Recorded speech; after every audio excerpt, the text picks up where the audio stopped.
We've all been there, cruising down the highway, then someone cuts us off or slams on their brakes unexpectedly.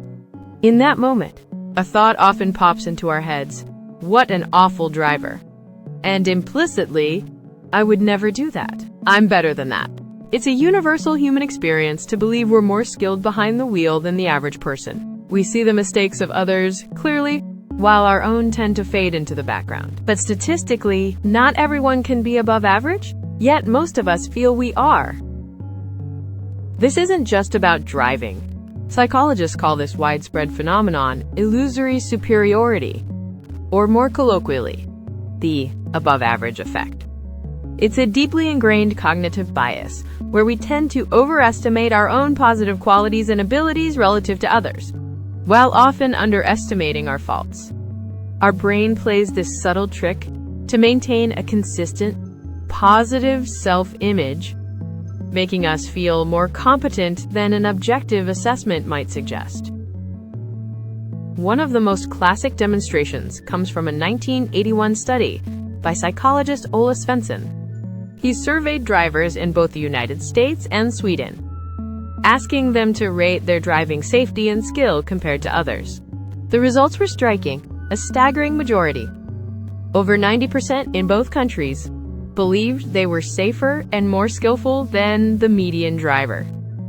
This finding has been replicated many times since, solidifying the idea that most of us genuinely believe we're exceptional behind the wheel. Why do we do this? Part of it is our inherent desire for self-enhancement. We are wired to protect and boost our self-esteem, admitting we're merely average, especially at something we do daily like driving, can feel like a blow to our competence or self-worth. So, our minds subtly adjust our perception to maintain a positive self-image. This mental mechanism helps us feel good about ourselves, even if it distorts reality a little. Another factor contributing to this bias is the vague definition of what good driving even means. Is it speed, safety, courtesy, or perhaps efficiency? Because the criteria for competence are often flexible, we tend to define good driving in a way that highlights our own strengths and downplays our weaknesses. If we're cautious, we value safety. If we're fast, we emphasize efficiency. This self-serving interpretation reinforces our belief that we excel regardless of our actual performance. This bias isn't harmless. On the road, it translates directly into overconfidence, which is a major contributor to accidents and dangerous situations. When we believe we're exceptionally skilled, we might take unnecessary risks, speeding, tailgating, or making aggressive maneuvers, because we genuinely think we can handle situations that others cannot. Our perceived superior skill gives us a false sense of security, making us blind to potential dangers and our own fallibility. It's a dangerous blind spot we all share. However, this bias isn't confined to the driver's seat. It permeates almost every aspect of our lives.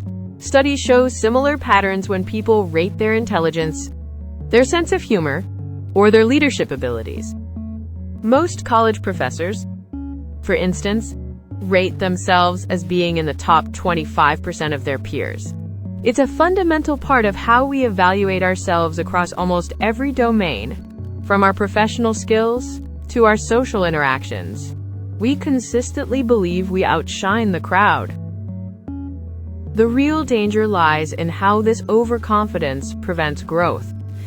If we already believe we're superior, we're less likely to seek out constructive feedback, learn from our mistakes, or adapt our strategies. We dismiss critical observations as others, simply not understanding our unique brilliance, or perhaps even being jealous. This mindset creates a significant barrier to genuine self-improvement, leaving us stuck in our own perceived perfection rather than striving for actual excellence. So, how do we navigate this inherent human tendency? The first step is simple awareness. Recognizing that our brains are wired for this self-serving bias is crucial. When that little voice whispers, "You're better than everyone else," pause. Consider whether there's objective evidence to back that up, or if it's just your ego talking. This mental check can create important space between our automatic thoughts and our conscious decision-making, allowing for a more realistic self-assessment. Beyond internal reflection, actively seeking objective feedback can be transformative. Ask a trusted friend or colleague for honest critique on your performance in any area. For driving, this could mean using apps that track driving habits, or even taking an advanced driving course to hone specific skills.